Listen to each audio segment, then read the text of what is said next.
Le Grand Matin Sud Radio, 7h-9h, Patrick Roger. Et l'invitée ce matin, Marine Le Pen, députée du Pas-de-Calais et présidente du groupe RN à l'Assemblée nationale. Bonjour Marine Le Pen. Bonjour. Vous êtes notre invité exceptionnel jusqu'à 9h et les auditeurs pourront vous poser toutes les questions qu'ils souhaitent tout à l'heure après 8h30. Alors, vous êtes ce matin à distance parce que vous avez eu un petit souci personnel de dernière minute. Beaucoup de sujets sur la table ce matin. Votre stratégie face à la politique des 100 jours d'Emmanuel Macron et d'Elisabeth Borne, les retraites, l'inflation, votre regard sur les commémorations perturbées du 8 mai, les questions d'immigration, la brouille entre Darmanin et Mélanie, la guerre en Ukraine et votre jugement de Poutine, le tableau vandalisé ce week-end, on en a parlé tout à l'heure avec Elisabeth Lévy, et les accusations contre le RN de la ministre de la Culture, et puis aussi la perspective des élections, les européennes, avant la présidentielle. Commençons, si vous le voulez bien, par les images hier des commémorations chahutées du 8 mai. Vous aviez laissé entendre que ce n'était pas le jour pour ça, pour manifester, mais le reste du temps, est-ce que vous encouragez ces concerts de casseroles ou ces rassemblements à chaque déplacement d'un membre de l'exécutif, Marine Le Pen ?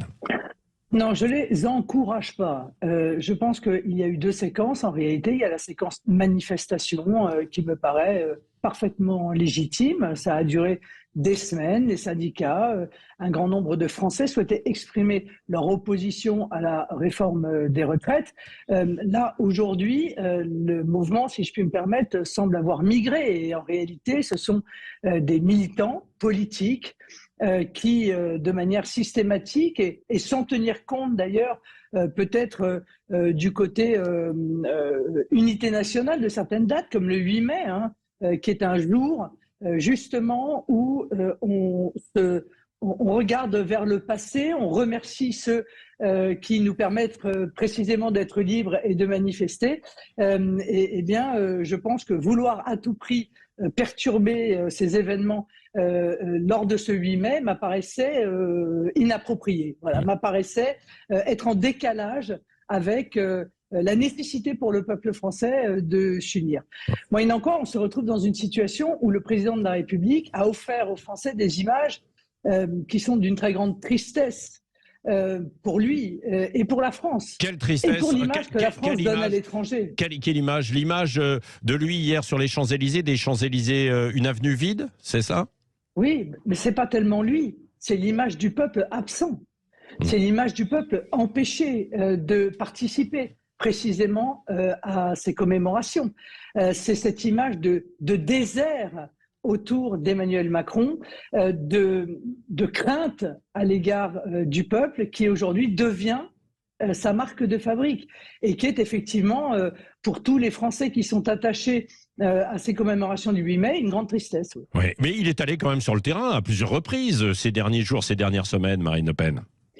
Oui, enfin la réalité c'est que non, il va sur le terrain, mais en vidant les villages et les villes où il se rend de l'ensemble de ses habitants, avec une protection policière sans commune mesure, avec le risque qu'il subit, c'est-à-dire le risque des casserolades. Moi je suis pas une fan, je vais vous dire pourquoi. Parce que je connais ces casserolades, je les ai testées bien avant Emmanuel Macron. Ah bon ? C'est-à-dire que oui, bien sûr. En 2017, je suis pas la seule d'ailleurs. En 2017, M. Fillon et moi-même étions poursuivis par ces militants d'extrême gauche qui, partout où nous allions, nous faisaient un concert de casseroles. Ça veut dire quoi ? Ça veut dire qu'en réalité, ça n'est plus seulement contre la réforme des retraites.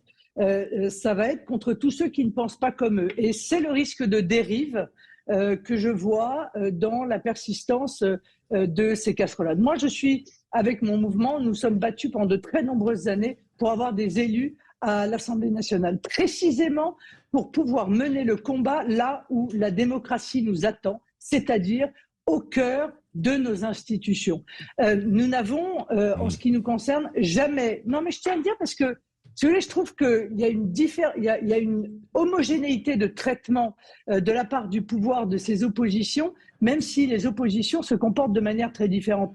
Nous, en 50 ans, nous n'avons jamais empêché un meeting d'un adversaire de se tenir, nous n'avons jamais empêché une conférence de presse d'un adversaire de se tenir, nous n'avons jamais contesté les résultats d'une élection, nous n'avons jamais organisé des mouvements de foule avec des violences et des dégradations. Nous respectons les institutions, même si nous combattons le système avec beaucoup d'énergie et de conviction. Bon, donc vous condamnez les manifestations et les rassemblements qui pourraient avoir lieu encore contre la réforme des retraites.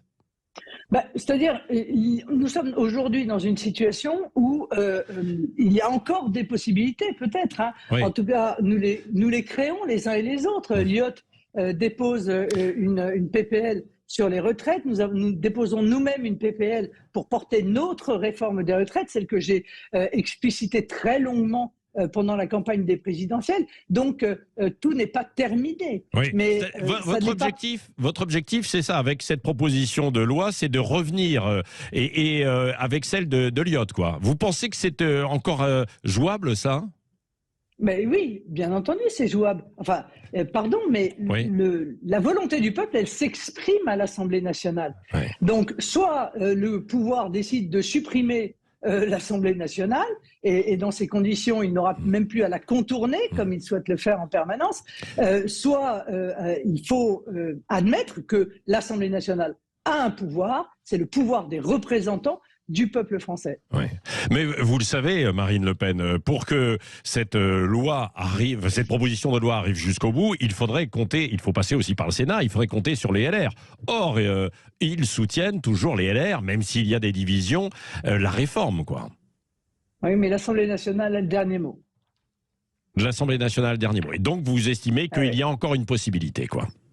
Oui, il y a encore une possibilité. Oui. Et si vous voulez, en bloquant l'intégralité, d'abord en refusant de respecter le vote des parlementaires. Emmanuel Macron a fait quelque chose de très grave parce qu'il a poussé justement à cette contestation dans la rue. Si vous voulez, quand un certain nombre de personnes pensent qu'en réalité, l'Assemblée nationale n'a plus de pouvoir, que même si majoritairement l'Assemblée nationale est opposée à la réforme des retraites, eh bien elle passera quand même par l'intermédiaire de ce 49.3 dégainé au dernier moment, alors ils se disent, mais donc la seule possibilité qui nous reste, c'est la violence dans la rue. Et je pense que le signal qui a été lancé par Emmanuel Macron est un signal délétère. Est-ce que vous-même, Marine Le Pen, si vous arriviez au pouvoir, est-ce que vous ne changeriez pas sur les retraites ? Parce que vous avez bien changé d'attitude sur l'Europe et l'euro, et vous avez changé aussi à quelques reprises déjà aussi sur l'âge de départ à la retraite.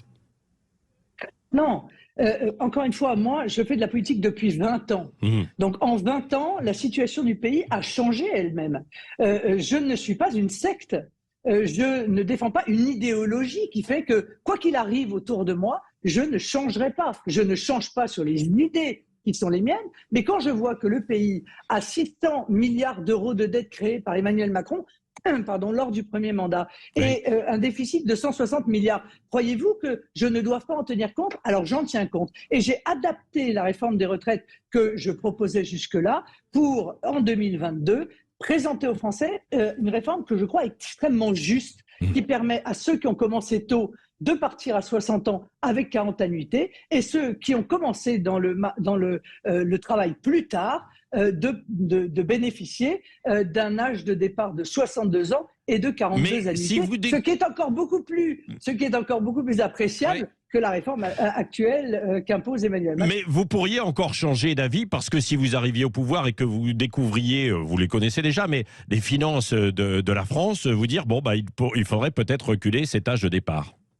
Non, parce que justement, grâce au travail que nous avons fourni, nous avons réussi à porter une proposition qui est en même temps extrêmement juste et somme toute assez peu onéreuse, puisqu'elle coûtait 9 milliards en période pleine. Donc, je trouve que 9 milliards, on peut les trouver. Il y a énormément d'économies à faire. Je ne vais pas vous le rappeler, sur l'immigration, sur les fraudes, sur l'Union européenne. Les sources d'économies que l'on connaît sont énormes. Celles que l'on va découvrir, à mon avis, le seront encore plus. Donc, c'est un choix de société. Je fais le choix de société. En tout cas, je propose aux Français le choix de société de permettre ces âges de départ à la retraite qui me paraissent justes, même si il faut pour cela faire un effort qu'ils payent eux-mêmes, d'ailleurs, je le rappelle quand même. Marine Le Pen, vous avez parlé justement de la fraude fiscale. Le gouvernement, par la voix de Gabriel Attal, lance une brigade fiscale contre les ultra-riches. Est-ce que c'est une bonne idée ? Non, mais encore, tout ce que fait le gouvernement est marqué du sceau de l'électoralisme. Et c'est ça que je trouve absolument détestable. Ils n'ont pas de principe. Et comme ils n'ont pas de principe, eh bien, en réalité, ils vont là où ils pensent qu'ils vont pouvoir soit débrancher des oppositions, soit obtenir quelques voix. Ça n'est pas comme ça que l'on gouverne. On gouverne en pensant à l'intérêt supérieur. Oui, il faut lutter contre les fraudes. J'avais proposé pendant la campagne présidentielle de créer un FBI. Attendez. Un FBI de la fraude, mais toutes les fraudes. Je veux dire, les fraudes fiscales, la fraude sociale, la fraude aux importations alimentaires, puisque nous savons que beaucoup de nos agriculteurs, par exemple, ou de nos industriels sont concurrencés par des produits qui entrent dans notre pays sans respecter les normes qui leur sont pourtant, à eux, industriels et agriculteurs français, imposées. Donc, ce combat contre la fraude, il doit être global. Il ne s'agit pas, encore une fois, d'aller chercher telle ou telle partie de la population, mais l'ensemble de ceux qui fraudent, pour une raison simple, c'est que la fraude, c'est une rupture du contrat social. Et c'est ce qui nourrit, je crois, un grand sentiment d'injustice chez beaucoup de Français. C'est une réponse donc du gouvernement aux revendications de la gauche, quoi, et de l'ultra-gauche, quoi, cette décision. Oui. Mais évidemment, comme la fermeture de Fessenheim ou d'autres, ou l'augmentation de la TIPP visait à faire plaisir aux Verts, qui représentent pourtant électoralement un nombre quand même relativement peu important de Français. Oui. Donc, quand on fait cela, on est poussé à prendre de mauvaises décisions. Et c'est la raison pour laquelle le gouvernement les accumule. Oui, Marine Le Pen, vous vous retrouvez avec Jean-Luc Mélenchon sur l'opposition à la réforme des retraites, même si c'est sur des méthodes différentes. Au fond, qu'est-ce qui vous différencie sur les questions sociales, vous, de Jean-Luc Mélenchon? Beaucoup de choses. Beaucoup de choses. D'abord parce que, d'abord, nous n'avons pas la même réforme des retraites. Objectivement, nous ne présentons pas la même réforme des retraites. Ça, c'est la première chose. Deuxièmement, nous ne la finançons pas de la même manière.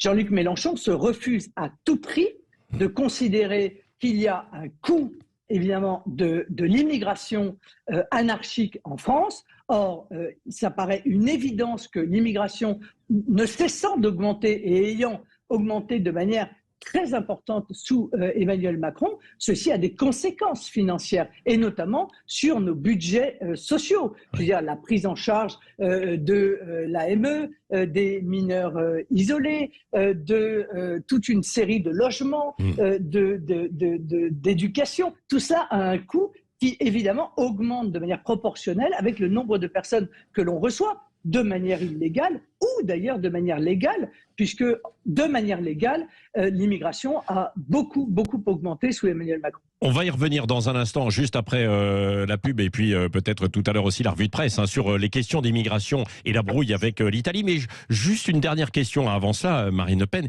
Quelle est votre position et votre stratégie aussi face à la feuille de route des 100 jours d'Elisabeth Borne et d'Emmanuel Macron? Pour eux, la page est tournée. Ils veulent repartir sur réindustrialisation, transition écologique, services publics, avec beaucoup de lois, pour répondre, dit la Première ministre, aux inquiétudes concrètes des Français. C'est le chemin pour apaiser la situation? Oui, Emmanuel Macron a fait une lapalissade il y a quelques jours en disant si on ne répond pas aux préoccupations des Français, nous n'arrivons pas à faire baisser le Rassemblement national. Oui, ça me paraît être une évidence. S'il n'y avait pas d'insécurité dans notre pays, si les gens vivaient de leur salaire, si les services publics fonctionnaient, si on avait une industrie florissante, oui, évidemment, et même moi, je vais vous dire, j'irai à la pêche, je n'aurais plus aucune utilité pour mon pays. C'est évidemment parce qu'ils ont échoué dans l'intégralité de ces domaines et tant d'autres d'ailleurs. On n'a pas parlé de l'école et tout le reste, que nous proportons une alternative à la politique qui est menée. Est-ce que je crois qu'ils sont capables de changer leur fusil d'épaule? Non. Ça fait 6 ans qu'ils sont au pouvoir, ça fait 6 ans qu'ils continuent une politique qui a des conséquences absolument néfastes sur les Français. On me dit, on va réindustrialiser, mais il me semble que c'est les Échos qui viennent d'annoncer qu'en 2022, Bercy a autorisé plus de 130 rachats d'entreprises sensibles par des étrangers. Donc, ils n'ont pas la même vision, car ils n'ont pas de vision nationale, ils n'ont pas de vision de l'intérêt nationale et de l'intérêt supérieur de notre pays et des Français. Donc ils continueront dans la politique qu'ils ont menée depuis 6 ans. Oui, la seule solution en un mot pour sortir de la crise, c'est quoi? C'est le remaniement, dissolution? Il n'y en a que 3 qui sont donnés par la Constitution. Vous savez, moi je suis très respectueuse de la Constitution, même si je souhaite que sur un certain nombre de points, elle puisse évoluer décidée par les Français. Mais c'est le référendum, c'est la dissolution et la démission. Voilà, il n'y en a que 3 quand on est dans une crise politique. Les 3 peuvent être utilisés par le président de la République. Votre préférence? Moi, ma préférence, j'ai pas de préférence en particulier. J'aurais aimé, puisque j'ai déposé une motion référendaire, que la réforme des retraites soit soumise au vote des Français. Je l'ai proposé à l'Assemblée nationale. L'intégralité de ceux aujourd'hui qui parlent de référendum ont voté contre cette motion référendaire. Si ils avaient accepté que les Français puissent se décider, c'est le cas de la NUPES, c'est le cas du MoDem, c'est le cas des LR, qui aujourd'hui parle référendum matin, midi et soir, eh bien nous ne serions pas dans cette situation de crise politique. Allez, merci Marine Le Pen. On se retrouve dans un instant avec la revue de presse. Beaucoup de sujets encore évidemment sur la table. Et puis les auditeurs qui appellent au 0826 300 300 pour vous poser des questions en direct. Cash, parlons vrai sur Sud Radio jusqu'à 9h. Il est 8h32. Le grand matin Sud Radio, 7h-9h, Patrick Roger. Il est 8h35. Dans un instant, nous allons poursuivre l'interview avec Marine Le Pen. Et c'est vous aussi, évidemment, qui serez à la manœuvre au 0826 300 300 en posant directement vos questions à Marine Le Pen. Juste avant cela, la revue de presse, les grands titres avec vous, Benjamin Glaise et Marine Le Pen qui pourra réagir, bien sûr, à cette revue de presse. Benjamin, on commence par le décompte politique qui est à la une du Figaro. Dans 1 an et 1 mois auront lieu les prochaines élections, les européennes. Et pour le quotidien, Emmanuel Macron et Marine Le Pen misent sur un nouveau duel. Oui, match retour en vue selon le Figaro. Premier rendez-vous électoral après la crise née de la réforme des retraites. Les européennes ont tout d'une élection de mi-mandat, des midterms à la française en quelque sorte. Et le Figaro de rappeler ce qu'il s'était produit il y a 4 ans lors des précédentes européennes. Emmanuel Macron venait d'essuyer la crise des Gilets jaunes. Il avait alors joué sur le clivage avec le RN pour décrocher une 2e place inespérée, loin devant tous ses autres concurrents. Selon le quotidien, Macron et ses troupes se prépare déjà à rejouer l'affrontement avec le Rassemblement national. Et du côté du Rassemblement national, Marine Le Pen, on se prépare également? Bien sûr. Bien sûr, nous prenons un soin particulier à préparer cette élection européenne pour non pas des raisons politiciennes, mais des raisons politiques d'abord. C'est que l'Union européenne décide de plus en plus de choses, année après année. Dernièrement, c'est le pacte des migrations qui va en réalité retirer en très grande partie aux États la possibilité de décider de leur politique migratoire, et tout cela sera décidé par l'Union européenne qui relocalisera d'ailleurs, puisque c'est sa grande politique, les migrants dans les plus petits villages de France, qui feront des ONG, en fait des acteurs essentiels de la venue des migrants dans nos pays européens, mais pas seulement, l'énergie bien sûr. Les choix qui sont faits par l'Union européenne en matière de tarifs énergétiques font aujourd'hui beaucoup souffrir les Français. Donc les sujets sont multiples, ils nous touchent directement, et donc nous y apportons un soin et un intérêt particulier. Et qui mènera la bataille? C'est vous ou c'est Jordan Bardella? Non, mais moi je resterai présidente du groupe de députés à l'Assemblée nationale. Donc voilà, vous serez informé de la tête de liste lorsque celle-ci sera non seulement choisie, mais qu'elle aura décidé de rendre sa candidature publique. Oui, bon, mais Jordan Bardella? Ça peut être Jordan Bardella, bien sûr, puisque c'est lui qui victorieusement a tiré la liste des européennes lors des dernières élections et qui préside, comme vous le savez, le groupe des députés au Parlement européen. Et vous vous préparez pour 2027 ou pas? Je l'ai dit à plusieurs reprises, en politique, il est assez difficile de prévoir 4 ans à l'avance. Ouais. Et ce qui est important pour nous, c'est qui est le mieux placé au sein de notre famille politique pour pouvoir porter les idées nationales qui sont aujourd'hui urgentes à mettre en œuvre dans notre pays. Oui, c'est-à-dire que... moi, ce sera moi. Mais il est sûr que pour l'instant, ce sera vous. si ça doit être moi, si c'est moi qui est celle qui peut rassembler le plus de Français autour de mon nom, j'irai. Si ça n'est pas moi, eh bien, je soutiendrai la personne qui sera choisie. Pour l'instant, il est vrai qu'ayant fait 3 présidentielles et ce débat n'ayant pas encore été ouvert et étant trop éloigné de l'élection présidentielle, je me comporte en quelque sorte comme la candidate naturelle jusqu'à ce qu'il en soit autrement. Mais vous n'écartez pas l'hypothèse que vous ne seriez pas candidate en 2027 aussi, quoi, Marine Le Pen. Je n'écarte pas l'hypothèse parce que je ne me bats pas pour mon confort personnel, je me bats pour l'intérêt des Français et le redressement de mon pays. Et dans ces conditions, ce serait Jordan Bardella le candidat ? Alors là, si, permettez-moi de vous dire qu'on verra ça un peu plus tard. Bon, oui. Revenons donc à la revue de presse, Marine Le Pen, avec vous, Benjamin Glaise. Dans les colonnes du Parisien aujourd'hui en France, c'est le retour sur le tableau vandalisé au Palais de Tokyo. Oui, le tableau Fuck Abstraction de Myriam Khan, une œuvre qui représente, selon l'artiste, une personne contrainte à une fellation. Certains l'accusent de promouvoir ici la pédocriminalité. Depuis hier, on en sait plus sur l'homme de 80 ans qui a vandalisé l'œuvre avec de la peinture. Selon une information du Monde, confirmée par le Parisien ce matin, l'individu en question serait Pierre Chassin, ancien conseiller municipal du FN au Mureaux jusqu'en 2015. Myriam Khan, pour sa part, a demandé que sa toile demeure accrochée jusqu'à la fin de l'exposition Palais de Tokyo. Oui. Marine Le Pen, la ministre de la Culture, Rima Abdul-Malak, s'est rendue sur place dimanche et après ce tableau vandalisé, et elle vous a accusé directement, le RN, d'avoir instrumentalisé ce tableau pour susciter la polémique. Qu'est-ce que vous répondez à Rima Abdul-Malak? Je dis avec des propos comme ça, elle ne mérite pas d'être ministre des Français. Je le dis de la manière la plus calme et solennelle qui soit. Pourquoi? Parce qu'ils font feu de tout bois. En réalité, quand je vous disais tout à l'heure, ils n'ont pas de principe, ils ne sont pas choqués par cette dégradation. Moi, je suis choqué par ces dégradations, mais par toutes les dégradations. Et nous le sommes d'ailleurs, nous autres députés du Rassemblement national, puisque Caroline Parmentier, quand elle demande à ce que ce tableau soit décroché ou à tout le moins mis dans un endroit qui ne puisse pas être directement à la vue des mineurs, elle exprime une indignation qui est partagée et une très grande inquiétude qui est partagée, y compris par des associations de défense des droits des enfants qui ne sont pas, contrairement à ce qu'a dit Elisabeth Lévy, proches du Rassemblement national. Je suis désolé, Enfance et Partage, Innocence en danger ne sont pas proches, nous n'avons pas de rapport avec ces associations. Ce sont les grandes associations de défense des droits de l'enfant qui ont exprimé leur indignation et leur inquiétude à voir une scène telle que celle-là, qui objectivement choque tout un chacun, enfin, je veux dire, je ne sais pas, qui n'est pas choqué par ce tableau. Bon, soit. Mais il y a des avertissements pour les mineurs dans l'expo.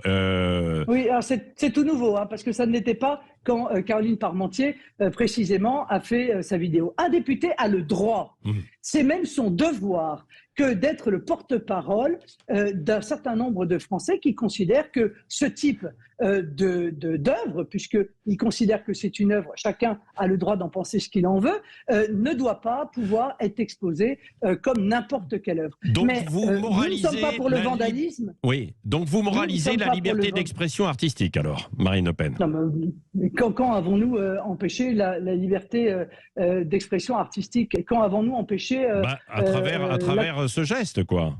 Non, mais pardon, non, excusez-moi. Oui. On est encore dans une république où vous ne pouvez pas être tenu responsable d'un fait individuel de quelqu'un qui, il y a 8 ans, a été conseiller municipal. Vous voyez, non, ça, c'est pas possible et qui n'est plus d'ailleurs, au moment où je vous parle, au Rassemblement national depuis une paire d'années. Ça, c'est pas possible. En revanche, vous pourrez rechercher la responsabilité des groupements écologistes qui, eux, commettent des dégradations toutes les semaines, sans que la ministre et sans que le président de la République n'en disent un mot. Je pense à des mouvements comme Extinction Rébellion, des monuments qui ont été détériorés avec de la peinture, des monuments historiques, la Joconde et toute une série d'autres œuvres d'art. Ça, c'est un mouvement écologiste, une association qui est constituée, qui est soutenue par un mouvement politique ou par des mouvements politiques. Là, vous pouvez faire un lien de responsabilité. Mais moi, je ne suis pas responsable du comportement individuel de quelqu'un qui décide de commettre une dégradation. Je suis navré, mais les situations sont pour le coup radicalement différentes. Et puis, pardon, mais les raisons sont aussi radicalement différentes. Bon, moi, encore une fois, je ne défends pas cet acte-là. je pense que, comme tous les députés d'ailleurs, quand nous avons un problème, nous saisissons la justice. Parce que c'est comme ça que ça se passe dans une république et dans un état de droit. Quand on veut contester quelque chose, on saisit la justice. On ne se fait pas justice soi-même. Ce monsieur s'est fait justice soi-même et il a eu tort de le faire. Mais j'aimerais qu'il y ait encore une fois autant, voire plus d'indignation à l'égard du comportement de ce vieux monsieur, mais également à l'égard de ces mouvements écologistes qui détruisent tout sur leur passage. Oui, Marine Le Pen, avant de retrouver les auditeurs, puisque vous parlez de comportement individuel, il y a 2 de vos proches qui étaient lors d'une manifestation de plusieurs centaines de militants. Mais non, mais ce ne sont pas mes proches, pardon. Ce ne sont pas des proches. Non, mais expliquez-vous, justement. Oui.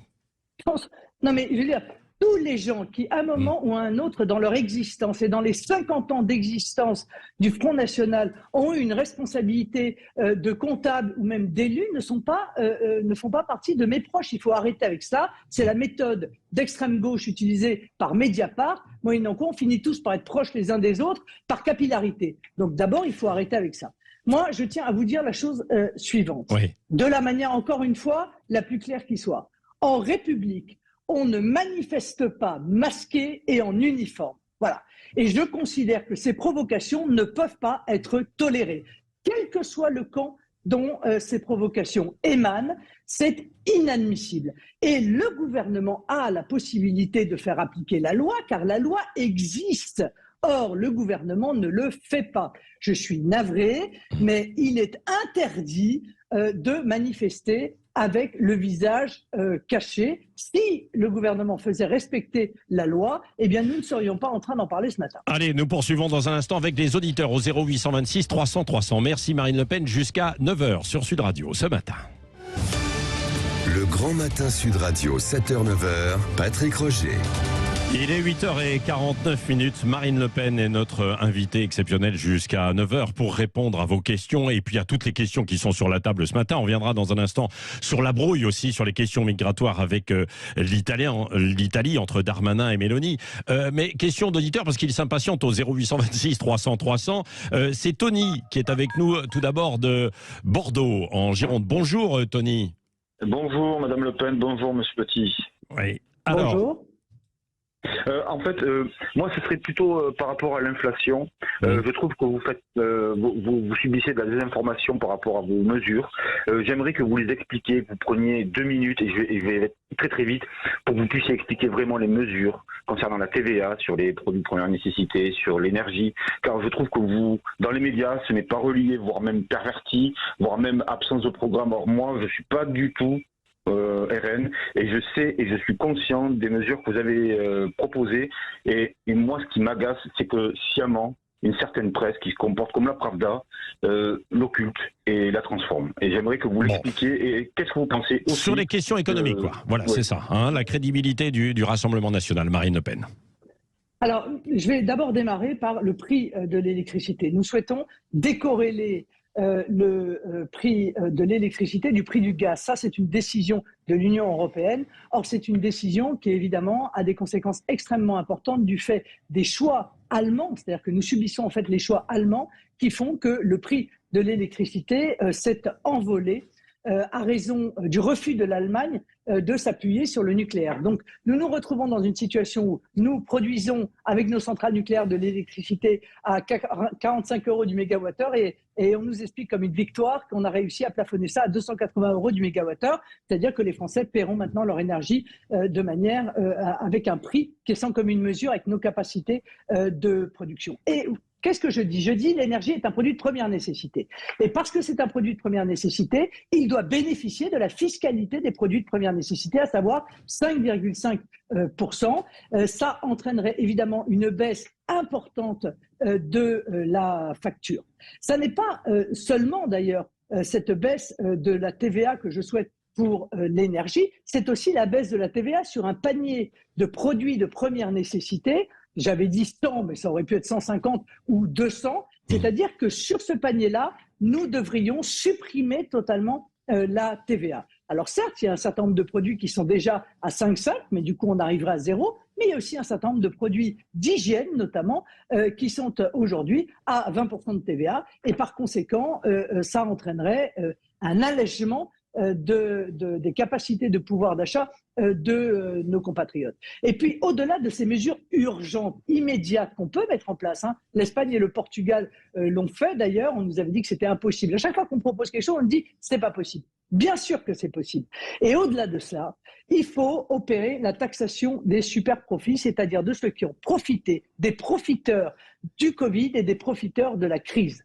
On nous a dit, monsieur le maire, il n'y a pas de profiteurs. Enfin, pardon, les industriels de l'agroalimentaire ont augmenté l'année dernière de 40% leur marge. Donc, bien entendu qu'il y a des profiteurs. Ça n'est pas admissible. En situation de crise ou en situation de déstabilisation en raison d'une guerre en Europe, en l'occurrence, eh bien, on ne peut pas admettre que certains en profitent pour faire monter les prix au détriment, évidemment, de nos compatriotes. Il faut donc une taxation des super-profits. Il faut une taxation des rachats d'actions. Il faut remettre en place la capacité de la France aussi à être indépendante en matière alimentaire. Aujourd'hui, nous sommes de plus en plus dépendants des importations alimentaires, avec le risque, évidemment, que nous soyons les victimes des variations de spéculation des prix. Oui. Et puis, j'ai une autre proposition que je vais porter prochainement, qui est l'interdiction du trading à haute fréquence sur les denrées alimentaires. Vous voyez, ça, c'est quelque chose qui permet justement de casser la spéculation. Et puis enfin, je pense que pour l'énergie, il faut le retour des prix régulés. Nous avons vécu, vous, moi, ceux qui ont un certain âge, oui. pas énorme, mais avec des prix régulés. Il faut le retour des prix régulés. Ce qui va se faire aujourd'hui. Oui, ce qui va se faire sur le gaz, d'ailleurs. Là. Oui.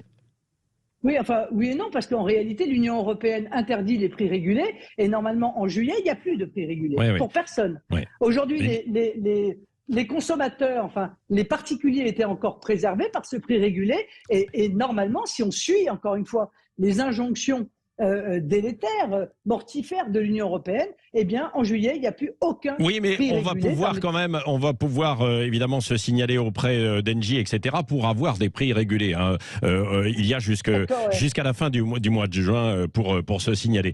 Autre question, Marine Le Pen. Mais moi, je préfère honnêtement quand c'est le gouvernement qui met en place des prix régulés, plutôt que, comme le fait Bruno Le Maire, de demander sans être d'ailleurs entendu, à la grande distribution de faire un effort, aux industriels de faire un effort, aux entreprises de monter les salaires. Enfin bon, tout ça, on donne des conseils, mais Bruno Le Maire n'est pas conseiller, il est ministre. Allez, rapidement, parce qu'il y a encore plusieurs auditeurs. Pierre, soyez bref, 0826 300 300. Bonjour Pierre, de Toulouse. Oui. Bonjour, écoutez, la question de la proportionnelle revient régulièrement sur le tapis.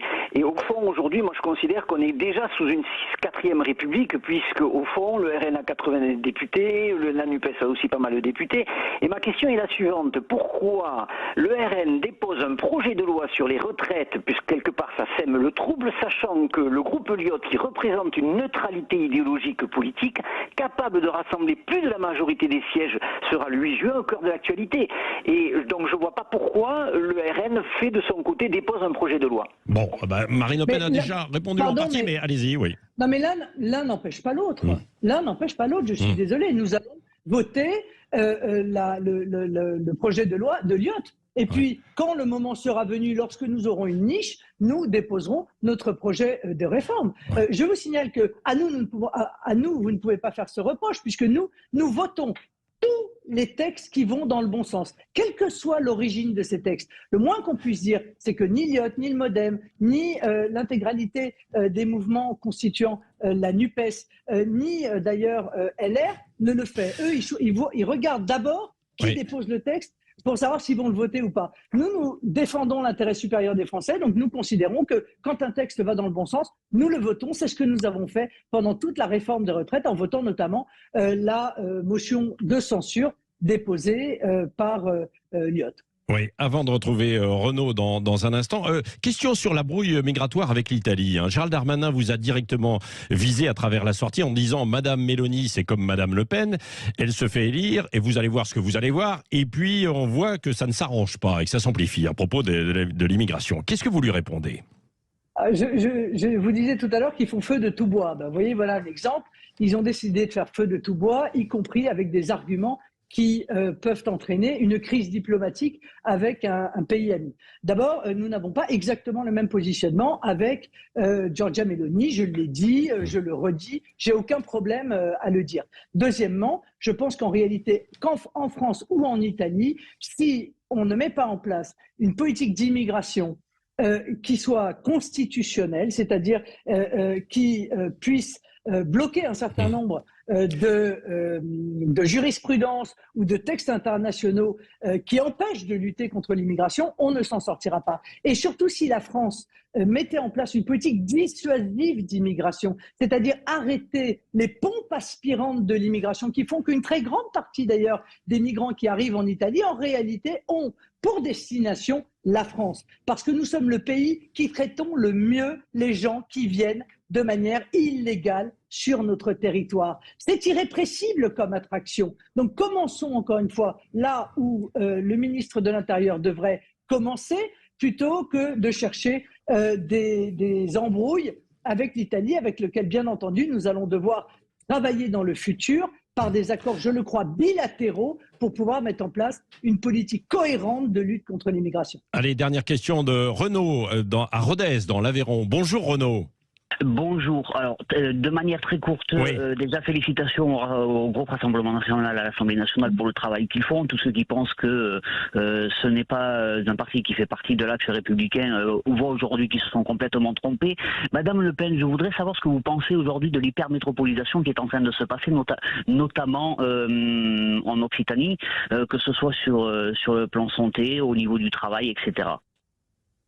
Alors j'en ai beaucoup parlé pendant la campagne présidentielle, puisque j'ai mis sur la table ce concept de démétropolisation. Je pense que c'est un élément destructeur de notre efficacité nationale et de notre bien-être national. Il faut à tout prix, alors qu'on nous a bassinés, mais pendant des années avec la décentralisation, en réalité, la décentralisation était un leurre, puisqu'on a créé des structures qui aspirent, et des grandes métropoles qui aspirent effectivement le travail, les investissements, les subventions, les centres culturels, et en fait l'ensemble de l'activité, en transformant l'alentour de ces grandes métropoles en véritable désert. Il faut donc faire la chose exactement inverse et mettre en place une grande politique de démétropolisation. Ça va commencer par l'impulsion de l'État donné au travers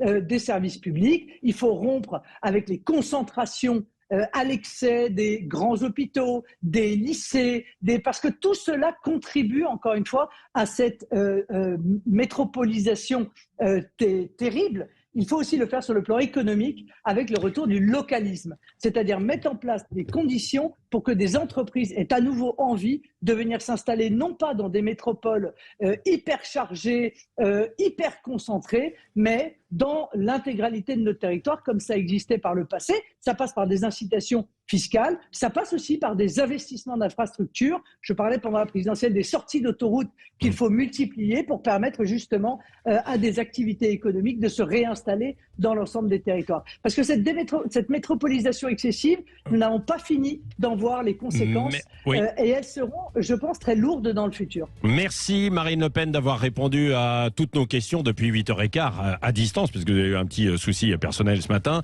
et aux auditeurs qui étaient encore nombreux, mais vous reviendrez cette fois-ci en studio, parce que évidemment nous donnons la parole aux politiques de 8h15 à 9h, parfois en longueur. Avec grand plaisir, merci. Merci dans un instant, et pardon pour Christine Bouillot, un petit peu de retard pour l'émission qui va suivre dans un instant et les infos.